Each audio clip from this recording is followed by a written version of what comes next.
मनाचं मोठं मन हे रामशेठ ठाकूरांनी दरवेळेला दाखवलं.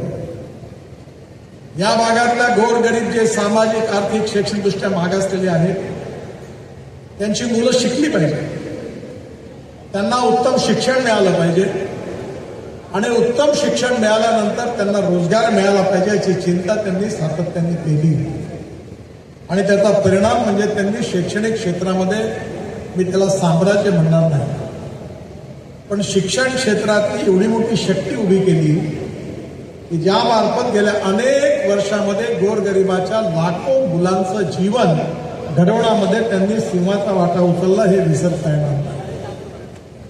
अनेक लोकांमध्ये शिक्षणाच्या सुविधा करून या ठिकाणी ज्या ज्यावेळी अडचण आली त्यावेळी अनेक वेळा लोकांचे प्रश्न सोडवणं खूप महत्वाचं. मी आयुष्यात विसरणार नाही, मला अनेक रस्ते आणि पूल बांधायची संधी मिळाली, पण पनवेलच्या तिथला जिथून एक्सप्रेस हायवे सुरू होतो तो चौक आणि सायन या दोन ठिकाणीचा ट्रॅफिक जाम इतक्या काळाचा मी बघितला. आताही थोडा कमी झाला, पण आता आम्ही मुंबई पुन्हा नवीन हायवे बांधणार आहे आणि तो आता त्याचा पहिलेही टेंडर निघालाही. आता हा अटल पूल क्रॉस केल्यानंतर लगेच 4 किलोमीटर नंतर मुंबई ते बंगलोर या द्रुतगती महामार्गाचं काम सुरू होणार आहे. त्यातलं पहिलं पॅकेजचं टेंडर निघालं नाही. इथून केवळ 1.5 तासात पुणे आणि 5 तासात बंगलोरला जाता येईल असा हायवे बांधला आणि ज्यामुळे इकडे रोड झाला तिकडे विकास होतो, पण त्याचबरोबर पोर्ट देखील महत्वाचा.